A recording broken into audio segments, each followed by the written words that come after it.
Hey, I'm Cameron. I'm Jay. And we're going to play Asagao Academy. Yes. You see, full disclosure, we are recording this on the day ProJared's life came crashing fucking down because we are not above laughing at a man who ruined his own life. So ProJared has decided that he wants to sleep with Ross's wife. From Game Grumps. Yeah, while married.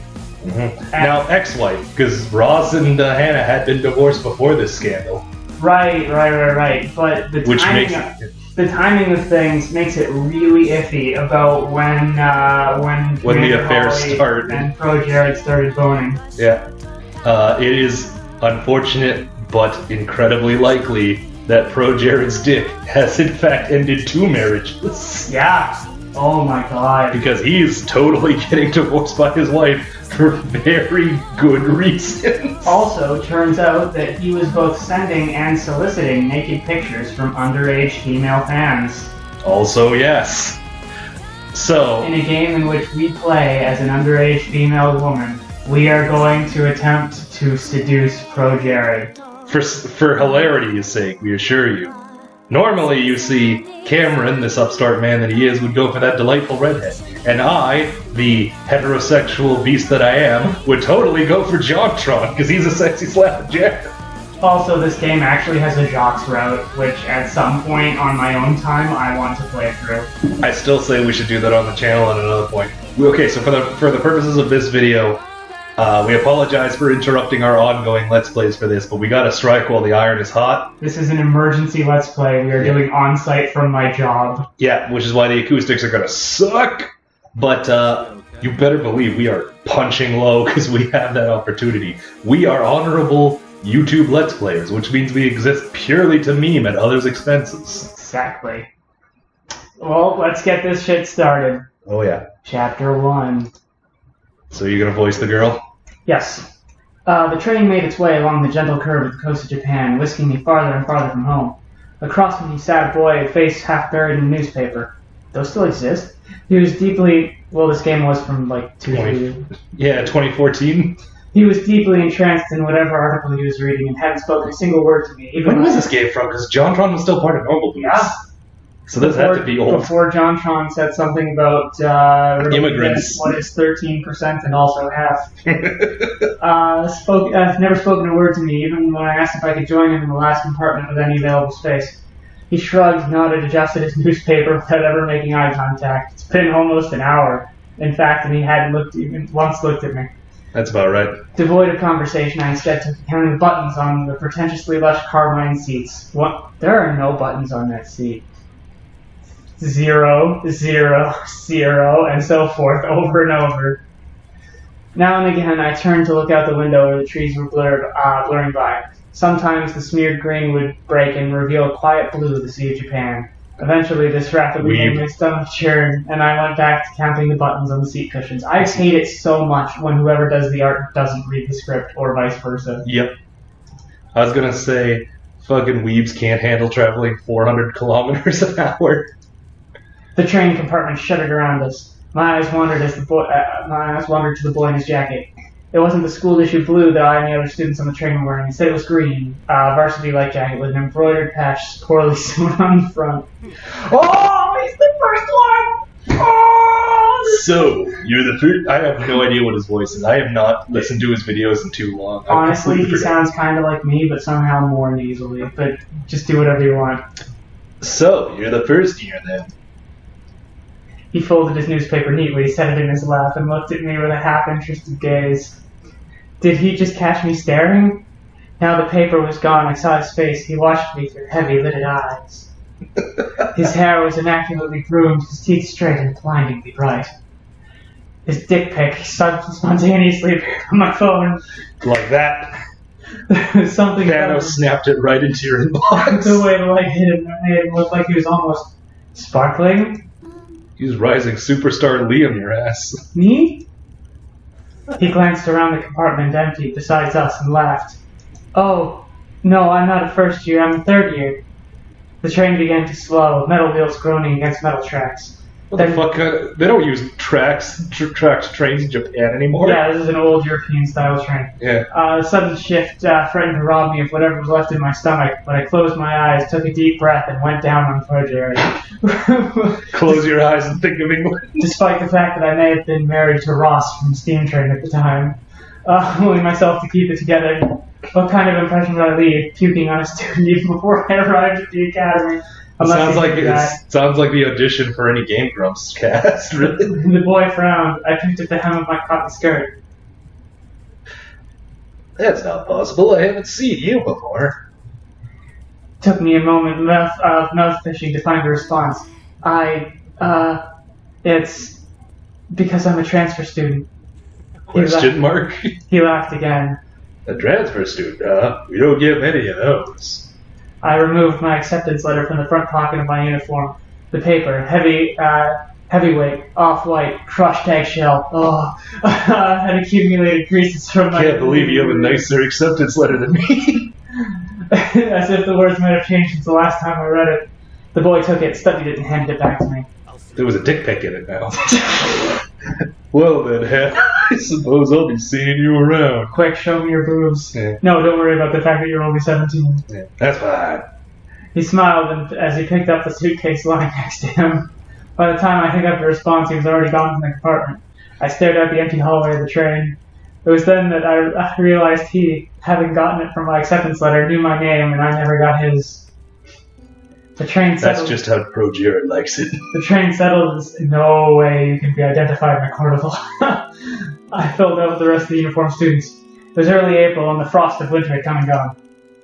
The trees were already green, their leaves shivering and the occasional gust weaving through them. The air was mild, only a few clouds hanging in the sky.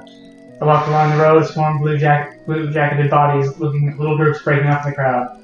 Everyone was buzzing so animatedly around me. It's because they're cartoons. I held my suitcase tight in my sweaty hands. It was leather-bound and worth more than anything it contained. It wasn't far to the school, and I was, for maybe the first time in my life, thankful that what I owned didn't amount to much. School issued black Oxfords. Click, click, clicked on the pavement. I walked this walk over and over in my mind. So many nights I lay awake, imagining what it would be like to walk from the train to Asagao Academy the first time. My new start.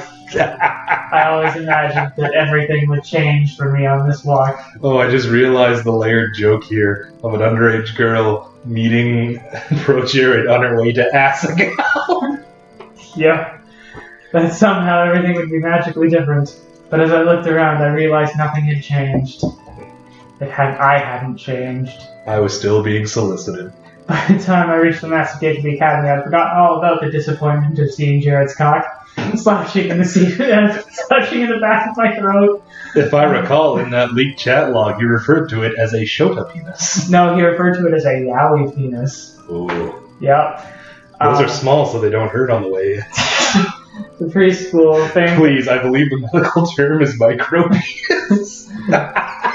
It was just as beautiful as the glossy photos I saw in his pamphlets. This was it, Asagao Academy. I glanced around. Some students gathered around the gate. Beyond it, the tiny blue people bounced around the academy's main building. The girl pressed the button to one side of the gate. The excitement in the air was almost palpable. With a few moments later, the black gate, with a great effort, creaked outwards and cleared the pathway. But the rest of the group shifted into motion. I followed along, the sheep in the herd. My stomach tied itself in knots. The crowd split off in different directions. For a moment, I panicked. A tired-looking man with graying hair called out for first years. A cluster of fresh-faced students gathered around him. Hey, look at that girl!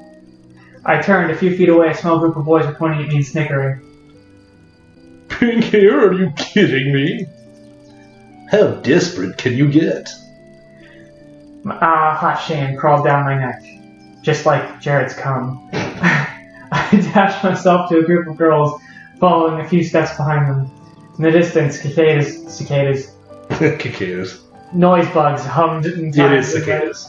Shoes crunching against the gravel. My hair. It wasn't my fault that my hair looked like this. Luckily, I had a wicked case of MC syndrome, where my hair grew in strange colors for no reason. It was right around the time my mom died. And now I've been transferred to this academy in the middle of nowhere. Oh no, co-ed dorms! Wait, no, the girls' dormitory. Large sign in the lawn reading Primrose House. The building dwarfed me in size and sheer intimidation. I should hope so. Yeah. How many students did Asagao have? As I approached the building, a red-headed girl lingering nearby caught my attention. I looked away, then looked back. She walked over. Oh, you must be my roommate! Oh shit, that's voiced. Yeah. I eyed her warily as she was smiling and bouncing in a way that suggested her views on life were akin to a perpetual bouncy castle. Me? Bingo. Of course, you silly. Let me guess. Room 325? I thought back to the paper I received a month prior with a list of all the supplies I needed for the year in my dorm arrangements. Yeah, that's right. She laughed, but I couldn't figure out what was so funny. Was she laughing at me? Oh god, my hair. When I found out my roommate was a transfer student, I knew you were going to be a total main character. Oh god, you called it. Hitting the nail right on the fucking head. Like ProJared. I'm sorry, a what? No, he hit the girls right in the pussy. When I saw you outside the gate, I knew it was you. I mean, look at your hair. Is this a game you're going to be keeping? I felt a lump forming in my throat. What was she talking about? She had to be making fun of me. I spent more than 5 minutes on campus and I was already being mocked. My hands began to tremble. Is there something wrong with my hair? What did you say about my hair? Her face slackened from its amused smile to a more worried expression. Then she began to laugh again. No, it's great. I'm sorry. It's very weird. We're getting off the wrong foot, aren't we? Oh gosh. Oh shit, this fits voice too. Yeah. My Sasaki. You must be Hana. It's very hard to tell which parts are voiced. Yep. I nodded my head. It's nice to meet you, Mai. All your school books are waiting. I keep switching up the girl voice. It's all fine. your school books are waiting in the room with your welcome letter, and I read the envelope. I hope you're not mad. Well, how else would she know it's not for her without reading the envelope? Yeah. Mai started walking towards the dorm. No, Cam, if you read my name, that gives you weird esoteric powers over me, and I get very upset. I fall behind like a lost puppy.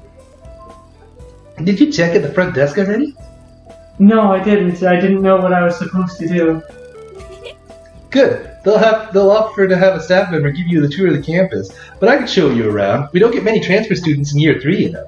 I mean, yeah, that is super weird. Oh god, she knows my true name, and now she knows everything about me. Yeah. I'm like some kind of elf or demon. Yeah, by knowing your true name, she can make you do shit. You have pink hair, that's how it works.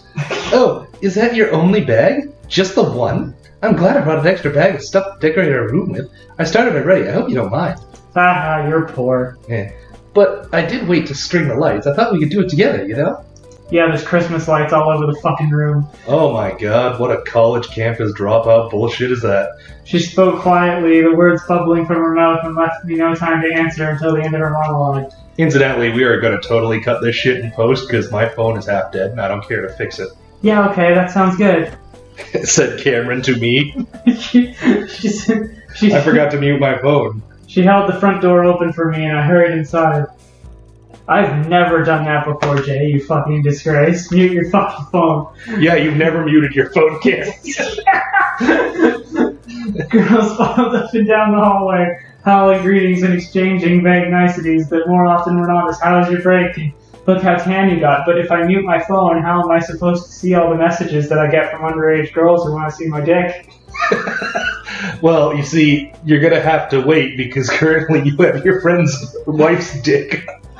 Shit. Wait, you get where I was going with that. Yeah, it seems Piece like, of shit. Seems like everyone knew each other. They were all Seems like everyone knew ProJared's dick. I followed Mai as she led me through a maze of students up 2 flights of stairs.